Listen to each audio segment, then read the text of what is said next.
Rahasia Hizbullah sanggup tandingi Israel.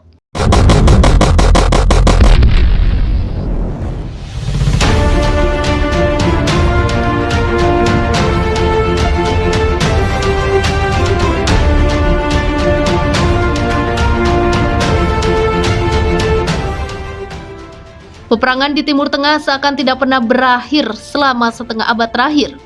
Namun saat kawasan selatan Lebanon bergejolak, pasukan perdamaian Perserikatan Bangsa-Bangsa bergerak cepat berupaya meredam situasi. Pada Minggu 20 Desember dini hari, Hizbullah menembakkan 3 roket Katyusha ke kawasan Galilea, Israel. Militer Zionis membalasnya dengan mengirim 10 roket kelas menengah ke lembah Beka, markas para militan Syiah itu. Komandan Pasukan Perdamaian PBB untuk wilayah Lebanon, Luciano Portolano, menyatakan pihaknya berusaha mencari pemicu saling tembak roket itu. Kami harus menangkap pihak yang melepaskan roket pertama kali supaya insiden serupa bisa dihindarkan, ujarnya. Kontingen pasukan perdamaian PBB dari Indonesia termasuk yang kini harus waspada memantau situasi di perbatasan Adaiseh, selatan Lebanon. Adu roket ini adalah insiden kedua tahun ini setelah pada 28 Januari Hizbullah menembakkan roket ke perbatasan Siba. 2 tentara Zionis dan 1 personil pasukan perdamaian PBB tewas, sedangkan 7 lainnya luka-luka. Dari semua faksi kelompok bersenjata di Timur Tengah, sejauh ini baru Hizbullah yang sanggup menahan kekuatan tempur Israel jika 2 pihak itu bertikai seperti terakhir kali terjadi pada 2006. Maka perang yang melelahkan berisiko kembali terulang. Skenario itu menurut analis militer sebisa mungkin dihindari oleh petinggi Zionis di Tel Aviv. Untuk insiden kemarin, Hizbullah mengakui melakukan provokasi lebih dulu dengan menembakkan roket ke wilayah Israel. Serangan ini diklaim sebagai balasan atas tindakan jahat tempur Zionis membom apartemen di distrik Jaramana, ibu kota Damaskus, Suriah, sehari sebelum kedua pihak baku tembak roket. Apartemen itu adalah markas komandan Hizbullah Samir Kantar yang terlibat perang di Suriah membantu sekutunya, Bashar al-Assad, 2 tahun terakhir. Kantar tewas bersama 8 orang lainnya akibat pemboman tersebut. Israel membantah mengirim jet ke Suriah sekedar untuk membunuh petinggi Hizbullah. Namun para militan yang didanai Iran ini meyakini tak ada tersangka lain dalam pemboman tersebut, kecuali jet tempur sekutu yang dipandu informasi dari Tel Aviv atau justru kiriman langsung petinggi Zionis. Jika Israel berpikir membunuh Samir Kantar bisa menyelesaikan masalah, kami jamin mereka keliru. Mereka akan menghadapi masalah-masalah baru, kata petinggi Hizbullah Hashim Safeddin, seperti dilansir Al Jazeera Selasa. Di ibu kota Beirut, Lebanon, ribuan orang berkumpul memanjatkan doa bersama mengenang Kantar. Kantar adalah sosok yang dihormati karena salah satu tokoh Lebanon yang berani melawan penjajahan Israel pada 1982. Ketika dia membunuh seorang polisi Zionis, Kantar dipenjara 30 tahun. Selepas bebas pada 2008, dia segera mendapat posisi tinggi di Hizbullah. Dukungan publik inilah yang membuat Hizbullah bisa bertahan 3 dekade melawan Israel. Bahkan dibanding Hamas atau Fatah dari kawasan penjajahan Palestina, Dewan Jihad Hizbullah selangkah lebih maju melawan kekuatan Zionis. Hizbullah secara harfiah artinya Partai Allah, adalah sayap politik dan paramiliter yang dipersenjatai Iran.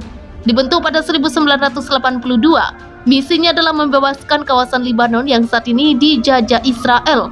Iran meminjamkan setidaknya 5.000 pasukan Garda Nasional untuk menyokong Hizbullah yang masih kekurangan anggota. Hizbullah memperoleh pasukan ribuan roket buatan Rusia, kemewahan yang pada 1980-an tak dimiliki organisasi perlawanan Israel lainnya. Serangan sporadis dengan gaya gerilya dilakukan Hizbullah pada personil militer Israel. Hasilnya, organisasi yang berbayat pada Teheran itu bak kecoa. Pada 1989, Israel menghancurkan markas besar Hizbullah di Marrakech. Setelah lebih dari 1 dekade bertikai, faksi Hamas dan Fatah yang membelah Palestina menjadi 2 wilayah dengan administrasi berbeda, akhirnya mencapai kesepakatan dalam sebuah rekonsiliasi di Kairo kemarin. Pemerintah bersama yang mengawasi seluruh tepi barat dan jalur Gaza ditargetkan selesai terbentuk selambatnya pada Desember tahun ini.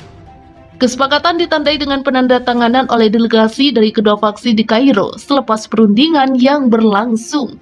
Penandatanganan itu dilakukan perwakilan Hamas Saleh Al-Arouri bersama negosiator Fatah Azam Al-Ahmi di bawah pengawasan Kepala Badan Intelijen Mesir Khalid Fauzi. Ismail Haniyeh baru saja mengumumkan bahwa sebuah kesepakatan telah tercapai antara Fatah dan Hamas di bawah pengawasan Mesir, kata penasihat media Haniyeh Taher Al-Nunu, seperti dilaporkan dalam Anadolu Agency kemarin. Kubu Fatah yang dipimpin Presiden Palestina Mahmud Abbas juga mengamini kesepakatan tersebut. Presiden menyambut baik kesepakatan di Kairo antara delegasi Fatah dan Hamas, serta memerintah delegasi Fatah segera menandatangani kesepakatan. Ujar seorang pejabat kepresidenan Palestina. Abbas juga menekankan pentingan kesepakatan kemarin. Ini adalah kesepakatan pamungkas untuk mengakhiri perselisihan, ujarnya. Ia berencana mengunjungi Gaza dalam waktu dekat, hal yang tak ia lakukan 3 tahun terakhir. Abbas juga bakal mencabut sanksi terhadap Gaza. Komandan Pasukan Perdamaian PBB untuk wilayah Lebanon, Luciano Portolano, menyatakan pihaknya berusaha mencari pemicu saling tembak roket itu. Kami harus menangkap pihak yang melepaskan roket pertama kali supaya insiden serupa bisa dihindarkan, ujarnya. Kontingen pasukan perdamaian PBB dari Indonesia termasuk yang kini harus waspada memantau situasi di perbatasan Adaiseh, selatan Lebanon. Adu roket ini adalah insiden kedua tahun ini setelah pada 28 Januari Hizbullah menembakkan roket ke perbatasan Siba. 2 tentara Zionis dan 1 personil pasukan perdamaian PBB tewas, sedangkan 7 lainnya luka-luka. Dari semua faksi kelompok bersenjata di Timur Tengah, sejauh ini baru Hizbullah yang sanggup menahan kekuatan tempur Israel jika dua pihak itu bertikai seperti terakhir kali terjadi pada 2006. Maka perang yang melelahkan berisiko kembali terulang. Skenario itu menurut analis militer sebisa mungkin dihindari oleh petinggi Zionis di Tel Aviv. Untuk insiden kemarin, Hizbullah mengakui melakukan provokasi lebih dulu dengan menembakkan roket ke wilayah Israel. Serangan ini diklaim sebagai balasan atas tindakan jahat tempur Zionis membom apartemen di distrik Jaramana, ibu kota Damaskus, Suriah, sehari sebelum kedua pihak baku tembak roket.